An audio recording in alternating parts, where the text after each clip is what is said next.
से लेने वाले, देखो बलदेव जी बहुत अच्छी बात कही है। और ये भी एक बहुत अच्छी परंपरा है बेटियों के पैसे लेने वाली। हमारे देश में ये परंपरा पुरानी परंपरा रही है। इसको जैसे दहेज है, इसी प्रकार यौतुक होता था हमारे यहाँ। बलदेव जी ने बहुत अच्छा मुद्दा उठा लिया, बात इस पे भी करनी होनी चाहिए। और इसको इस दहेज से भी अच्छी परंपरा माना गया हमारे यहाँ। बाद में ये धीरे धीरे पता नहीं कैसे लुप्त हो गई, कैसे गुम हो गई, कि बेटी के बदले में लिया। जैसे कुंती को पांडु के यहाँ भेजा गया, तो कुंती के बदले में इनसे काफ़ी इलाका लिया गया था, गांव लिए गए थे। इसे कहते हैं यौतुक। बेटी को देता था, राजा महाराजा देते थे, तो बेटी भाई हमारी बेटी कितनी कीमती है ये देखना पड़ेगा। कि जैसे द्रौपदी है, कुंती है, कौन सी अगर महत्वपूर्ण कोई महिला है, लड़की किसी की अच्छी है और योग्य है, बहुत अच्छी मानी जाती है, तो उसकी कीमत बहुत ज़्यादा होती थी। ज़्यादा कीमत देख करके अगला आदमी उसके लिए कई घोड़े, कई हाथी, कई घर, कई गांव, कई इलाके दिए जाते थे। और ये परंपरा छोटे छोटे तबकों तक थी, जो जितना दे सकता था, 10 रुपये, 5 रुपये, 20 रुपये, वो दिए जाते थे। और उसके बराबर उसकी कीमत, वो मूल्य आंका जाता था। और जो चीज़ मूल्यवान होती थी उसके साथ व्यवहार भी ठीक करना पड़ता था, बहुत ज़्यादा कीमती हो जाती थी।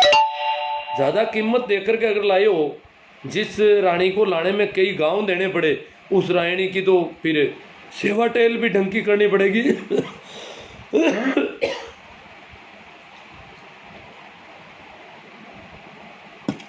इस मान्यता में यह माना गया था कि लड़की के साथ अगर दहेज लेना देना पड़ता है, इसका मतलब लड़की कमज़ोर पड़ रही, लड़की कम है, इसलिए दहेज देना पड़ेगा। और लड़की जब मूल्यवान है तो उल्टा उधर से लेना पड़ेगा। ये तो सीधा सीधा सौदा था। तो हालांकि इस परंपरा को बहुत हल्का माना अभी तक। हमारे इलाके में तो नहीं बताते, कोई बहुत पुराने टाइम में थी तो पता नहीं, क्योंकि मेरे दादा परदादा तक की, दादा तक की तो था, या मैंने सुनी है बातचीत सुनी है, उन लोगों ने भी बताया कि हमारे इलाके में ये परंपरा नहीं थी। परंतु हमारे पड़ोसी इधर के इलाके में थी। वहाँ पर मैं तो क्या है कि मैं नौकरी कर रहा था, तो एक घर में मैंने अचंभित हुआ कि वो बारात आई, तो बारात रिश्तेदार का जेब के यहाँ पर सुई डोरा लेकर के आया, बेटियों का दादा, पोतियों का दादा। पोतियाँ पर शादी थी, स्कूल में ही बारात का जनवासा था। तो जनवासे में मैं वहाँ खड़ा था, तो वो दादा आए, ये क्यों आ रहे हैं, क्या बात है। बारात आते ही वो आता ये ऐसा, वो रिश्तेदार, वो उनको बुलाओ। और मैंने कहा क्या क्या परंपरा, कि परंपरा क्या है, हम पुण्य में पढ़ना रहे हैं, बेटी को फ्री में शादी कर रहे हैं, इसलिए इनकी जेब पर यहाँ पर सिलाई करेंगे और इनकी जेब में से एक भी पैसा हम नहीं लेंगे। ये सिलाई का रिवाज था। सिलाई शुरू की उन्होंने जब ऐसा किया।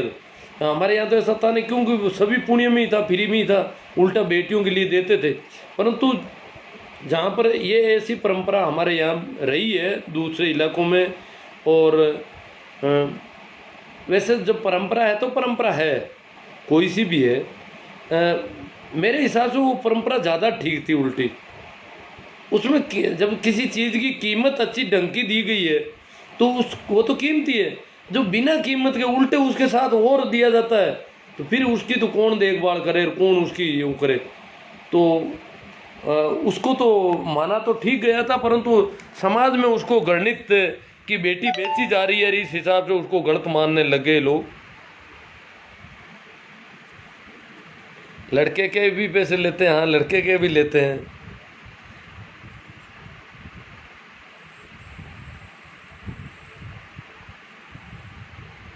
हाँ बलदेव जी, मैंने बता दें ना, वो यौतुक प्रथा है, दहेज के विपरीत जो प्रथा है उसको यौतुक कहते हैं।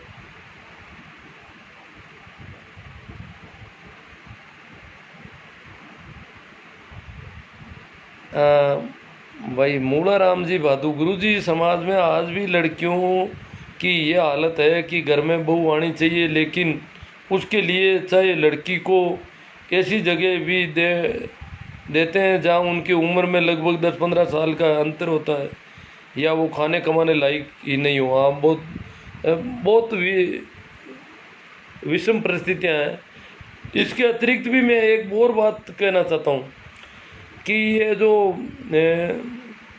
नौकरी के जो बीमारी फैली है कि नौकरी वाले को ही लड़की देंगे, उसमें भी ये है कि लड़की और लड़के की उम्र का गैप देखा ही नहीं जा रहा है।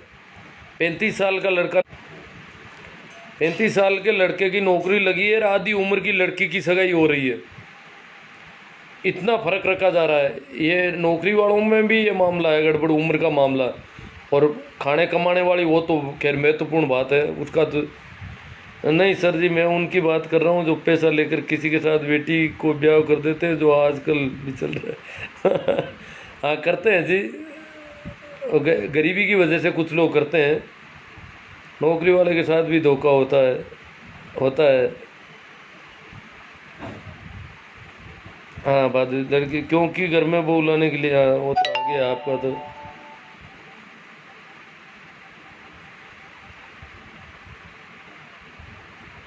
हाँ जाट है सर। मुझे कोई सामाजिक जानकारियों का विश्लेषण वो तो, हाँ तो चलो इन्होंने बहुत ज़्यादा क्लिष्ट क्वेश्चन कर लिया कि सास बहू की लड़ाई क्यों होती है और 90% सास बहुओं में खटास।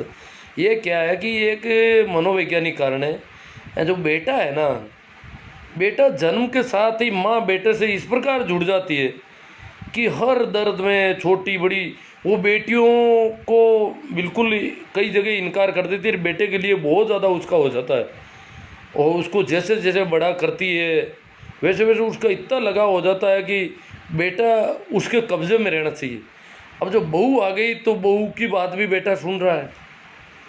बहू के कहने पर हो सकता है बेटा कहीं किसी काम में भी चला जाए और उसके कहने पर बाज़ार से जा कर के साबुन की टिकिया भी ला के दे दे या और भी कुछ उसके लिए कर दे, और ये माँ को पता चलता है तो माँ को दिक्कत होने लग जाती है कि ये बेटे में से मेरा जो बेटा था इतने दिन तक मेरा अकेली का था। एक मनोवैज्ञानिक कारण है, वो बेटे में हिस्सा हो गया अब, और उस हिस्से की वजह से ईर्ष्या जगती है। ये सासुओं में करीब करीब बहुत कम समझदार सासू होती है जो ये ईर्ष्या नहीं लाती है, बाकी ईर्ष्या होती है और इसी ईर्ष्या पर सास बहू के झगड़े पैदा होते हैं। कई बार तो लड़कों वालों को भी शादी का सौदा महंगा पड़ जाता है, गहनों गाड़ियों डीजे वगैरह। अरे साहब पोकर जी, शादी तो बर्बादी हो रही है देखा जाए तो, क्योंकि शादी में ये नहीं है कि कोरी शादी हो रही है, या तो गहने गाड़ियाँ डीजे, वो तो सारी बीमारियाँ तो बहुत ज़्यादा है और आर्थिक स्थिति डावाडोल हो जाती है, ज़मीन बिक जाती है, कई चीज़ें होती है। परंतु समाज के जो रिवाज है उनमें आदमी फंसता जा रहा है, धंसता जा रहा है, और एक आदमी नहीं करता है तो कहते हैं उसने किया इसने क्यों नहीं किया। ये बहुत बड़े मामले हैं गहने वाले। ये तो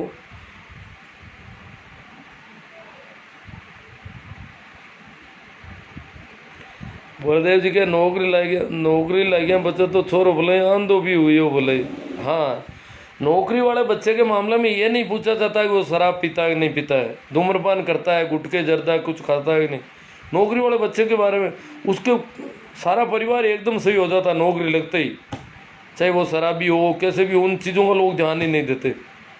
और बिना नौकरी वाले के तो हजार बातें होती है बेचारे की। बलदेव जी, लड़के को क्या करना चाहिए? देखो सामंजस्य बिठाना चाहिए, और विशेष तौर से इसमें क्या है कि माँ को थोड़ी तकलीफ हो रही है तो माँ को समझाने का प्रयास करना। हालांकि वो समझना चाहती नहीं है, सामान्यतः तो माँ तो समझना ही नहीं चाहती है, और जैसे जैसे समझाती है समझाने, बेटा अगर समझाने लगता है तो वो सोचती है कि बेटा मेरे से हाथों से निकलना चाहता है, और वो बेटे को हाथों से जाने देना नहीं चाहती। ये माँ की बड़ी कमज़ोरी होती है।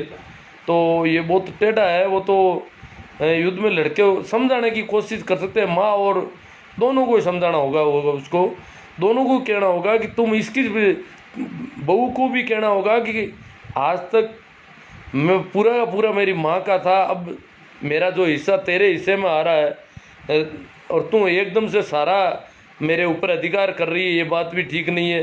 कुछ मेरे माँ का भी अभी अधिकार रहना चाहिए, और माँ को भी कहना चाहिए कि उसका भी कुछ अधिकार होगा, वो यहाँ ही है। तो ये सारी बातें अपन को सामंजस्य बिठाना पड़ेगा धीरे धीरे, क्योंकि वो धीरे धीरे इधर उधर होता रहेगा। दहेज प्रथा बहुत बड़ा अभिशाप है, डीके चौधरी जी कह रहे हैं। अपने मारवाड़ में मान लो 2 भाइयों की 2 बेटियों की शादी है, 3 में से एक भाई आर्थिक रूप से अच्छा हो गया और एक भाई आर्थिक रूप से कमज़ोर है,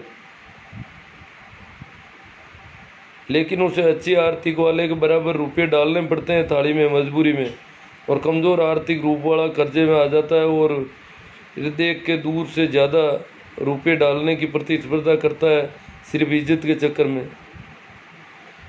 नहीं, रुपये एक साथ अगर कोई एक ही जगह एक ही मंडप में विवाह हो तो ऐसा माना जाता है कि दोनों को बराबर करने चाहिए। बाकी तो अलग अलग जगह पर हो और अलग अलग टाइम में हो तब तो कोई दिक्कत ही नहीं है, ऐसा नहीं है कुछ भी। और अगर करना पड़ता है देखा देखी, हालांकि जो भी कमज़ोर है आर्थिक रूप से उनको सब जगह ज़्यादा ही करना पड़ता है। जिनकी आर्थिक स्थिति ठीक है वो तो कर्ज ला करके थोड़ा ही करते हैं, जबकि कमज़ोर आर्थिक स्थिति वालों को तो हर बार कर्ज भी लेना पड़ता है, फिर भी उनके तो वो बाज़ार के भाव के बराबर नहीं बैठ पाते हैं, क्योंकि वो पूरी उस इसमें क्या है कि जाति वर्ग है ना, जातियाँ अलग अलग जाति के अलग अलग रेट निर्धारित होते हैं। बराबर आर्थिक स्थिति में एक जाति में रेट अलग है, उसी एक समान आर्थिक स्थिति में दूसरी जाति में रेटें अलग है। ये रेटें भी तय हो रही है जातियों के हिसाब से कि हमारी जाति में इतना करना पड़ता है।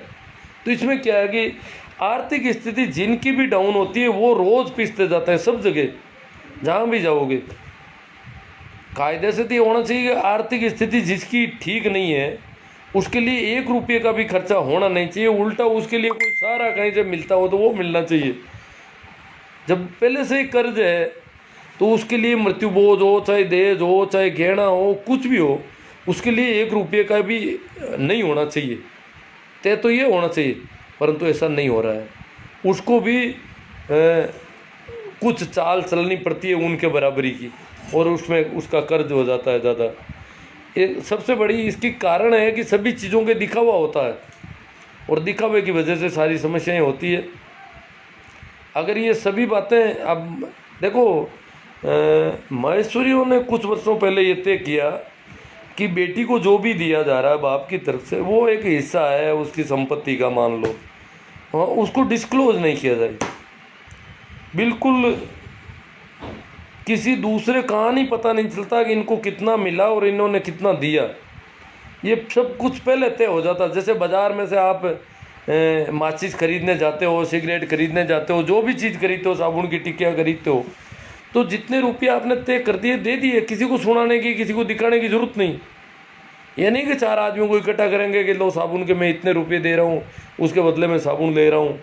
तो शादी में जो भी उनका तय होना है कि भाई इसमें क्या लेन देन है, वो लेन देन बिल्कुल साइलेंटली तय होता है, साइलेंट ही हो जाता है, किसी को पता ही नहीं चलता उन्होंने, इसलिए रेट का पता ही नहीं चलता किसी को। जिनको जितने में ठीक लगता है उतने में कर लेते हैं, बिल्कुल साइलेंट होता है। तो इसका दिखावा अगर सब चीज़ों का बंद हो जाए, वो तो महेश्वरियों में तो ये तक कर दिया कि गहने भी आजकल सारे नकली कर दिए। असली गहने अगर हैं तो वो बिल्कुल दिखाई नहीं देते, लॉकर में रहते हैं। पहनने के लिए सभी के लिए नकली गहने तय कर दिए उन्होंने। ये भी ठीक रिवाज उन्होंने मतलब काफ़ी अच्छी समझ पकड़ी। सबसे ज़्यादा दहेज हत्याएँ उनमें होती थी, उनमें कम हो गई सारी। उन्होंने ये दिखावा जैसे ही बंद किया, अपने आप कोई प्रतिस्पर्धा का कोई सवाल नहीं रहा, रेट का भी सवाल नहीं रहा कि रेट क्या है, कितना गहना होना चाहिए, कितने नगद होने चाहिए, कितना क्या होना चाहिए, रेट का किसी को पता नहीं। सबका अपना अंदरूनी मामला है। भाई अगर बहन को देता है तो उनका आपसी मामला है, तीसरे आदमी को क्यों पता होना चाहिए। बाप अगर बेटी को देता है या लेता है, ये उनका अंदरूनी मामला है, दूसरों को क्या लेना देना। जो 10 आदमियों को 50 आदमियों को वीडियो बनाना और उसके फ़ोटो खींचना और इतना ये करना, इसके ऊपर खड़े रहना, ये तो सारी बीमारियों का घर है। ये जो दिखावा की परंपरा अगर बंद हो जाए तो बहुत बड़े बदलाव आ सकते हैं। डीप मार के टेंट गुदड़, देखो टेंट गुदड़ वाले व्यवस्थाएं कर रहे हैं बहुत अच्छी, कोई चांदी वाली बात नहीं है, एक साधन है और सुविधाएं जुटाते हैं, आपके छाया पानी का प्रबंध करते हैं, सारी चीज़ों का प्रबंध करते हैं। इतने ज़्यादा बर्तन वगैरह कितना सामान वो लेकर आते हैं, ऐसी कोई बात नहीं है। चांदी वाली कमाई है, कमाई का जरिया है, एक व्यवसाय मान लो इसको, और हिसाब से ही मिलता है, ज़्यादा नहीं मिल रहा मेरी दृष्टि में। हाँ, इसके बजाय जो ये तो बहुत जब आप आदमियों को इकट्ठा करते हो तो इन चीज़ों की ज़रूरत पड़ेगी, आदमी इकट्ठे नहीं हो तो इनकी ज़रूरत नहीं पड़ती है। बाकी इनके बजाय चांदी तो जो डीजे वगैरह दूसरी जो गड़बड़ियाँ वो ज़्यादा गड़बड़ कर रही है। खाना पीना टेंट वगैरह ये तो कोई बड़ी बात नहीं है, तो जब आदमी है तो आदमियों की व्यवस्थाएं करनी पड़ती है, चाहे उनमें 19-20 थोड़ी बहुत कर सकते हैं, ज़्यादा फर्क नहीं डाला जा सकता इसमें तो। हाँ, या तो आदमी नहीं हो, और आदमी हो तो फिर आजकल तो स्वामी जी बहू को सिर्फ अपने मायके वालों के पक्ष में ही रहती है रहे।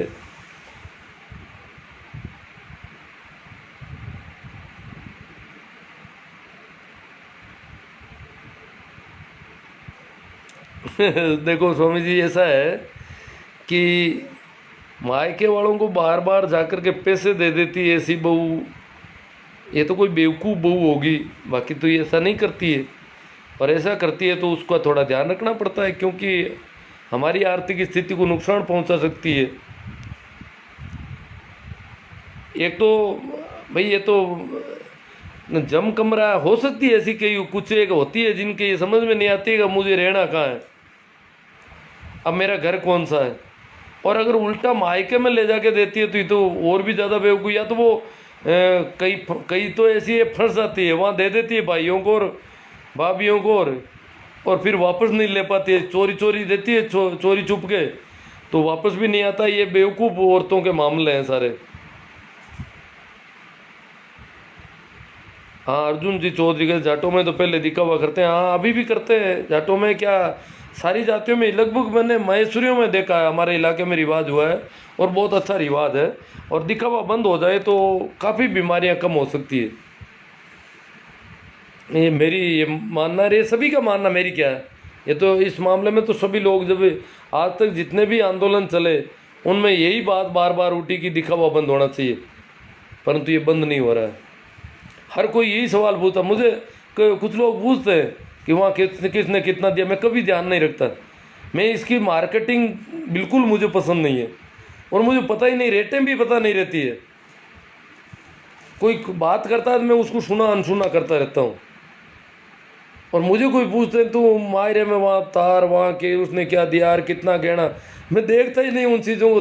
मैं क्या गिनूँ कितने रुपये दिए कितने गहने, मैं देखना ही नहीं चाहता इन बुरी चीज़ों को। और इनकी फिर बाज़ार में बातें और करता फिरूँ कि उसने इतने कम दे दिए, इतने ज़्यादा दे दिए, उसने ये दिया, उसने, और इसी बातों की वजह से तो करना पड़ रहा है बेचारों को। इन बातों की वजह से ये गहने कपड़े लेन देन, ये इन बातों की वजह, ये बातें करने वाले जिम्मेवार है जो ऐसी बातें करते फिरते हैं दिन भर कि उसने इतना दिया, उसने इतना दिया। ये सारी ये बातें दिखावे की वजह से ये बातें होती है, इन बातों की वजह से दिखावा ज़्यादा करना पड़ता है। ठीक है मित्रों, धन्यवाद। काफ़ी चर्चा हम लोगों ने कर ली, और तो क्या करना है।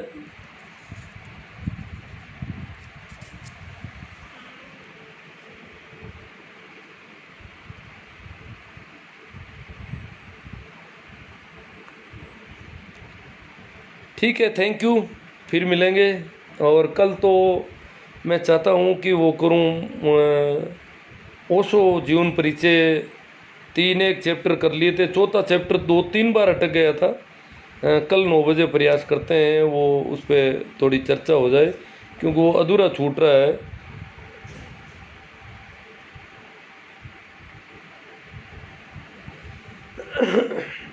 हाँ, गुड नाइट आने लगे ना दोलू राम जी गोदारा। हाँ तो गुड नाइट, फिर मिलते हैं। नमस्कार, प्रणाम, राम राम।